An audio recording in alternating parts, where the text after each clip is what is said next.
اليوم موجودين هون لحتى نقول للجامعة العربية، لحتى نقول لهم على أقدامنا سقط القرار، على أقدامنا سقط القرار وأورقت الرجولة والرجال. بدنا نقول نحن للجامعة العربية أين أنتم من قول الرسول عليه الصلاة والسلام إنما المؤمنون أخوة فأصلحوا بين أخويكم. هن لم يصلحوا بيناتنا. ومرور مرور الكرام بهذا الوقت ويوم الجمعة وعندما طلعوا من الجامع كان الوضع جيد جدا، ما في شيء، فاجا بده يعملها عاصفة. فالإنسان لما بيكون ماسك التليفون وعم بيحكي على الهواء مباشرة فما بيعرف شو عم بيصير حواليه. هو نفسه هذا الشخص اللي عم بيحكي على قناة الجزيرة قال هو اللي عم بينبه رفقاته انتبهوا وجوكم من هون، انتبهوا وجوكم من هون.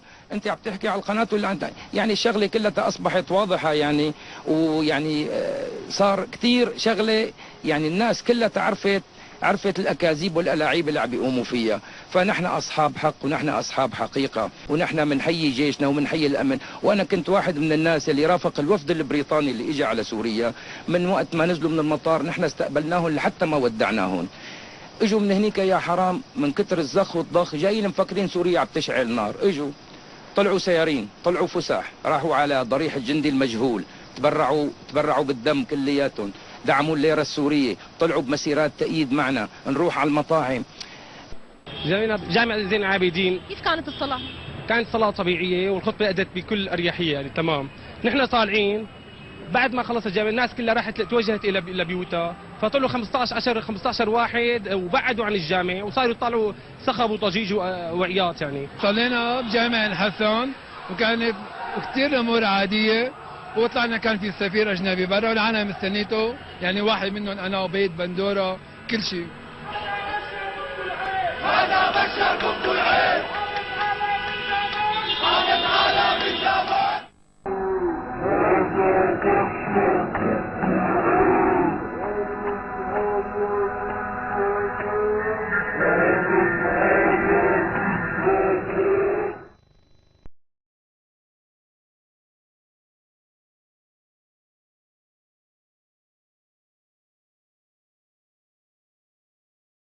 I was in Homs, I was in Banyas, I was near Tartus.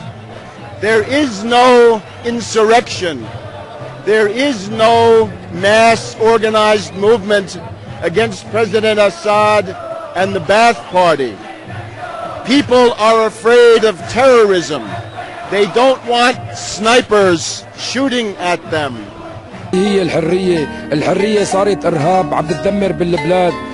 كل بلدان العربية في شرق وفي غرب، ببيروت في شرقية وفي غربية، بالسودان في شمال وفي جنوب، بالخليج في أمراء وفي عبيد، بمصر في زملكاوي وفي أهلاوي، بالأردن في أردنية وفي فدائية. الفدائية يعني فلسطينية. عندهم تفرقة بكل الدول إلا بسوريا كلاتنا هون وحدة وطنية.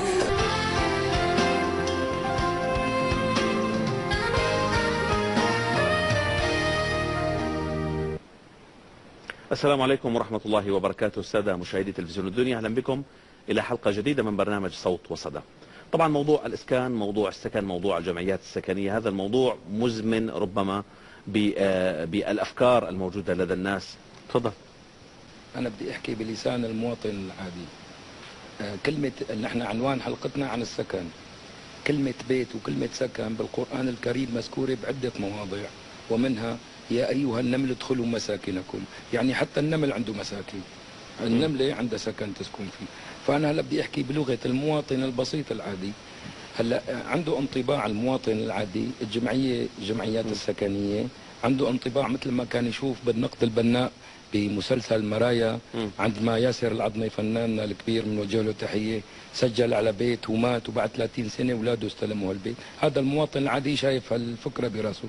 نحن بدنا هلا بظل مسيرة الإصلاح حاليا الجادة التي يقودها الدكتور بشار حافظ الأسد، بدنا نحن نردم الهوة بين المواطن وبين الجمعيات والمسؤولية عن السكن. بدنا نردم هاي الهوة ونرجع نبني جسور الثقة بين المواطن العادي وبين الجمعيات السكنية، وبدنا تكون الدولة هي المسؤولة عن أي جمعية كانت عامة ولا خاصة.